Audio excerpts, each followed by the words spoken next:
It's time for the One Bar and Lepica Show, bringing you anything and everything Minnesota Vikings. Welcome to professional football.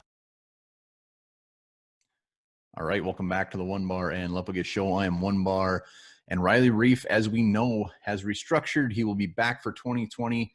Love it, hate it. It does actually benefit some Vikings, whether you like it or not. So hear me out. Hear me out. We're going to talk about which players this benefits the most with Riley Reiff coming back. And let's just start off with the obvious one. Kirk Cousins, our quarterback, spends a lot of time on his ass because of our shitty offensive line, but Riley Reiff still is an average left tackle, and mixing things up, there would be bumps in the road. There's no doubt about it. And Kirk Cousins, if he gets frazzled back there early, he's not confident in what he has. He will get shaky, and that will not be good for the Minnesota Vikings offense. So at least Kirk Cousins knows.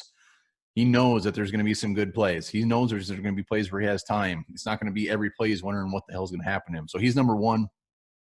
Number two, we got Dakota Dozier coming in at left guard. He's been playing out there with the ones. He's been playing next to Riley Reiff this whole time. Also, to throw another wrinkle into an already not great situation. I mean, Dakota Dozier, I think, is fine at best. But to also throw somebody completely new next to him, that's not going to go well. That's not going to go well at all. We need consistency. We need to know what they've had out there. And Dakota Dozier has had Riley Reiff next to him. So I think Dakota Dozier is a big benefit. Obviously, our salary cap is a big benefit. Rob Brzezinski nailed it once again. I mean, to make a big trade for Yannick, get his salary. Yes, it was reduced to what it was, but also to make one of our overly priced players take that pay cut, restructure, and still make everything fit.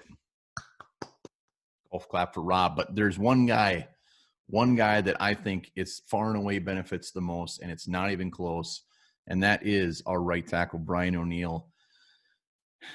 You know, to take him out of his spot where he has been damn near dominant over there his first couple of years for the Vikings, and then all of a sudden just put him in a position where he could be possibly set up to fail this close to the season, that could go very, very wrong very, very quickly. And I'm not just talking short term where we put him over there and he completely sucks for a couple of games. Like, oh, shit, we better move him back to the right side.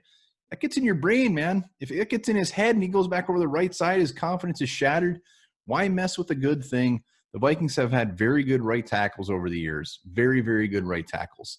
It's not a bad thing to be a good right tackle, and we got one. So I love the fact that we're not going to be messing with him.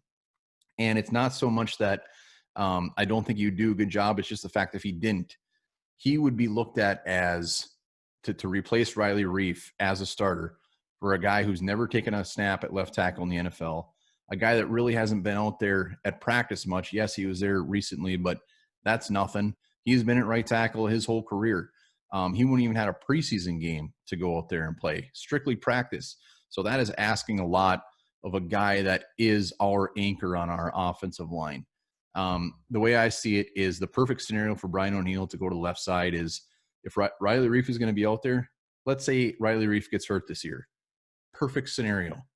Bring Brian O'Neill over there. He's not looked at as a savior. He's looked at as taking one for the team. Let's see what happens. If he's not that great, at least he wasn't just handed the keys to it. He's just filling in. He's being a hero. Great. Let's see what he does. But just to be expected to be given the reins, the keys to that spot and say, this is yours. We're counting on you. Too much to ask.